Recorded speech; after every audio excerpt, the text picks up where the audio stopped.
ರಾಜ್ಯದ ಎಲ್ಲಾ ಜಿಲ್ಲೆಗಳಿಂದಲೂ ಕೂಡ ನಮ್ಮ ಪ್ರತಿನಿಧಿಗಳು ಈ ಒಂದು ಹೊಸ ವರ್ಷವನ್ನ ಸ್ವಾಗತಿಸೋದಕ್ಕೆ ಸಂಬಂಧಪಟ್ಟಂತೆ ವರದಿಯನ್ನ ಕೊಡೋದಕ್ಕೆ ಪ್ರತಿ ಕ್ಷಣದ ಬೆಳವಣಿಗೆ ಅಲ್ಲಿನ ಸಂಭ್ರಮಾಚರಣೆ ಹೇಗಿರುತ್ತೆ ಅದನ್ನ ಸಂಪೂರ್ಣವಾಗಿ ಡೀಟೇಲ್ಸ್ ಕೊಡೋದಕ್ಕೆ ನಮ್ಮ ಪ್ರತಿನಿಧಿಗಳು ಎಲ್ಲಾ ಜಿಲ್ಲೆಗಳಿಂದಲೂ ಕೂಡ ಈಗ ಸಜ್ಜಾಗಿದ್ದಾರೆ. ಇನ್ನು ದಾವಣಗೆರೆಗೆ ಸಂಬಂಧಪಟ್ಟಂತೆ ಹೊಸ ವರ್ಷ 2026ರ ಸ್ವಾಗತಕ್ಕೆ ದಾವಣಗೆರೆಯ ಜನ ಸಜ್ಜಾಗಿದ್ದಾರೆ. ದಾವಣಗೆರೆಯಲ್ಲಿ ಬಗೆ ಬಗೆಯ ಕೇಕ್ಗಳು ಈಗ ಗಮನ ಸೆಳೀತಾ ಇದೆ.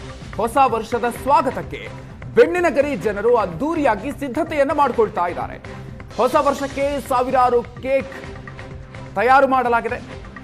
ಆಹಾರ್ ಹೋಟೆಲ್ನಲ್ಲಿ ಸಾವಿರಾರು ಕೇಕ್ಗಳನ್ನು ರೆಡಿ ಮಾಡಲಾಗಿದೆ. ಬೇರೆ ಬೇರೆ ಕಾನ್ಸೆಪ್ಟ್ನಲ್ಲಿ ಕ್ರಿಕೆಟ್ ಮೈದಾನ, ಫುಟ್ಬಾಲ್ ಮೈದಾನ, ಕಾರು, ಟಾಯ್ಸ್ ಕೇಕ್ಗಳು ಈ ರೀತಿಯಾಗಿ ರೆಡಿ ಮಾಡಿ ಇಟ್ಕೊಂಡಿದ್ದಾರೆ. ಕುಟುಂಬ ಸಮೇತ ಆಗಮಿಸಿ ಕೇಕ್ಗಳನ್ನು ಅಲ್ಲಿನ ಜನರು ಖರೀದಿಸ್ತಾ ಇದ್ದಾರೆ. ಹೊಸ ವರ್ಷದ ಹಿನ್ನೆಲೆಯಲ್ಲಿ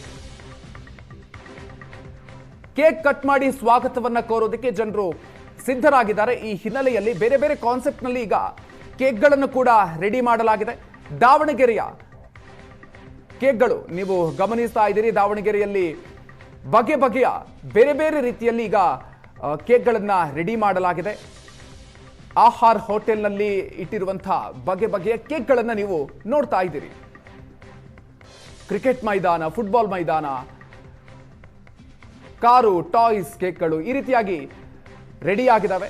ಸೊ ಕುಟುಂಬ ಸಮೇತ ಜನರು ಆಗಮಿಸಿ ಕೇಕ್ಗಳನ್ನು ಖರೀದಿಸ್ತಾ ಇದ್ದಾರೆ. 2025ಕ್ಕೆ ಗುಡ್ ಬೈ ಹೇಳಿ 2026ನ್ನ ಅದ್ದೂರಿಯಾಗಿ ವೆಲ್ಕಮ್ ಮಾಡಲು ಮಧ್ಯ ಕರ್ನಾಟಕ ದಾವಣಗೆರೆ ಸಜ್ಜಾಗಿರುವಂಥದ್ದು. ಸದ್ಯ ದಾವಣಗೆರೆ ನಗರದಲ್ಲಿರುವಂತಹ ಆರ್ 2000 ಬೇಕರಿಯಲ್ಲಿ ಈಗ ಇನ್ನು ಕೇಕ್ಗಳು, ತರಹೇವಾರು ಕೇಕ್ಗಳನ್ನು ಸಿದ್ಧಪಡಿಸಿರುವಂಥದ್ದು. ಸುಮಾರು 1000ಕ್ಕೂ ಹೆಚ್ಚು ವಿವಿಧ ಬಗೆಯ ಕೇಕ್ಗಳನ್ನು ಇಲ್ಲಿ ತಯಾರು ಮಾಡಲಾಗಿದೆ. ವಿವಿಧ ವಿನ್ಯಾಸಗಳಲ್ಲಿ ಕೇಕ್ಗಳು ಸಿದ್ಧಗೊಂಡಿರುವಂಥದ್ದು ನೀವು ನೋಡ್ಬೋದು. ಮಕ್ಕಳಿಗೆ ಆಕರ್ಷಕವಾಗುವ ರೀತಿ ಏನು ಫುಟ್ಬಾಲ್ ಗ್ರೌಂಡ್ ಆಗಿರ್ಬೋದು, ಕ್ರಿಕೆಟ್ ಗ್ರೌಂಡ್ ಆಗಿರ್ಬೋದು, ಅದೇ ರೀತಿ ವಿವಿಧ ಕಾರ್ಟೂನ್ಗಳ ಕಲಾಕೃತಿಯ ಕೇಕ್ಗಳು ವಿವಿಧ ಫ್ಲೇವರ್ಗಳಲ್ಲಿ, ಆರೆಂಜ್ ಫ್ಲೇವರು, ವೆನಿಲಾ, ಚಾಕ್ಲೇಟ್, ಈ ರೀತಿ ಎಲ್ಲ ಫ್ಲೇವರ್ಗಳ ಕೇಕ್ಗಳನ್ನು ಇಲ್ಲಿ ನಿರ್ಮಾಣ ಮಾಡಲಾಗಿದೆ. ಪ್ರತಿ ವರ್ಷವೂ ಸಹ ಇಲ್ಲಿ ಇದೇ ರೀತಿ ತರಹೇವಾರು ಕೇಕ್ಗಳನ್ನು ಸಿದ್ಧಪಡಿಸಲಾಗುತ್ತೆ. ಈ ಕೇಕ್ಗಳನ್ನು ಖರೀದಿಸಲು ತಂಡೋಪತಂಡವಾಗಿ ಜನರು ಸಹ ಆಗಮಿಸ್ತಾ ಇದ್ದಾರೆ. ನೀವು ನೋಡ್ಬೋದು ದೃಶ್ಯದಲ್ಲಿ ಯಾವ ರೀತಿ ಇಲ್ಲಿ ಎಲ್ಲ ಕೇಕ್ಗಳು ಕಾರಿನ ಕಲಾಕೃತಿ ಆಗಿರ್ಬೋದು, ಪುಸ್ತಕದ ಕಲಾಕೃತಿ ಆಗಿರ್ಬೋದು, ಡೈರಿ ಅಂದರೆ ವಿಶೇಷವಾಗಿ ಹೊಸ ವರ್ಷಕ್ಕೆ ಹೊಸ ಡೈರಿಯನ್ನು ಬರೀತಾರಲ್ಲ ಆ ರೀತಿ ವಿಶ್ ಮಾಡುವಂತಹ ಒಂದು ಕಲಾಕೃತಿ ನೀವು ನೋಡ್ಬೋದು. ಯಾವ ರೀತಿ welcome 2006, new year, new beginning, new chapter ಅನ್ನುವ ಘೋಷವಾಕ್ಯದಡಿ ಒಂದು ಕೇಕ್ ನಿರ್ಮಾಣ ಮಾಡಿರ್ಬೋದು. ಈ ರೀತಿ ತರಹೇವಾರು ಕೇಕ್ಗಳನ್ನು ಇಲ್ಲಿ ಸಿದ್ಧಪಡಿಸಲಾಗಿದೆ. ಮತ್ತು ಎಲ್ಲ ರೀತಿಯ ಫ್ಲೇವರ್ಗಳಿರುವಂಥದ್ದು, ಆರೆಂಜ್ ಫ್ಲೇವರ್, ವೆನಿಲಾ, ಈ ರೀತಿ ಕೇಕ್ಗಳು ಮತ್ತು ಕೋಲ್ಡ್ ಕೇಕ್ ಸಹ ಇರುವಂಥದ್ದು. ಈ ಬಗ್ಗೆ ಮಾತನಾಡಲು ಈಗ ಈ ಆಹಾರ್ 2000ನ ಮಾಲೀಕರಾದಂತಹ ರಮೇಶ್ ಅವರು ಇದ್ದಾರೆ. ಅವರನ್ನೇ ಮಾತಾಡ್ತೀನಿ. ಸರ್, ಈಗ ಈ ಬಾರಿ ವಿಶೇಷವಾಗಿ ಯಾವ ರೀತಿ ಕೇಕ್ಗಳನ್ನು ಸಿದ್ಧಪಡಿಸಲಾಗಿದೆ?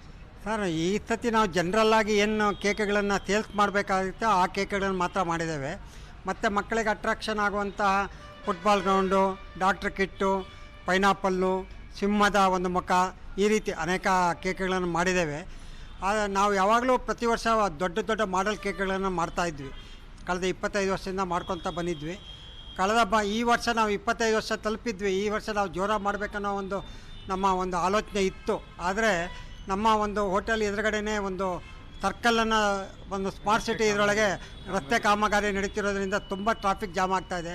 ಹಾಗಾಗಿ ಆ ಉದ್ದೇಶದಿಂದ ಈ ವರ್ಷ ನಾವು ಸ್ವಲ್ಪ ಲಿಮಿಟಲ್ಲೇ ನಾವು ಈ ಕೇಕ್ ಎಕ್ಸಿಬಿಷನನ್ನು ಮಾಡ್ಕೊಳ್ತಾ ಬರ್ತಾಯಿದ್ದೀವಿ. ಪ್ರತಿ ವರ್ಷ ಎಷ್ಟು ಸೇಲ್ ಆಗಿತ್ತು ಸರ್? ಪ್ರತಿ ವರ್ಷ ನಮಗೆ 2000 ಮೇಲೆ ಕೇಕ್ ಸೇಲ್ ಆಗ್ತಿತ್ತು.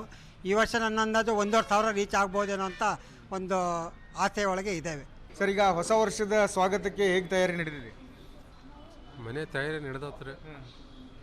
ಮನೆಯಲ್ಲಿ ಮಕ್ಕಳ ಜೊತೆ ಮನೆಯಲ್ಲಿ ಮಕ್ಕಳ ಜೊತೆ ಕಟ್ ಮಾಡೋಣ ಅಂತ. ಏನಿದ್ರು ಮೇಡಮ್, ಕೇಕ್ ತೊಗೊಂಡ್ರಿ ಮನೆಯಾಗ ಎಲ್ಲ ಮಕ್ಕಳ ಜೊತೆ ಕಟ್ ಮಾಡೋದು ಖುಷಿ ಆಗುತ್ತೆ ಅಷ್ಟೇ, ಎಲ್ಲರಿಗೂ ಒಳ್ಳೆಯದು.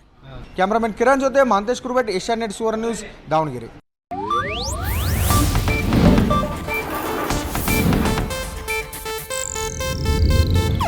ಇದು ಏಷ್ಯಾನೆಟ್ ನ್ಯೂಸ್ ನೆಟ್ವರ್ಕ್ ಪ್ರಸ್ತುತಿ.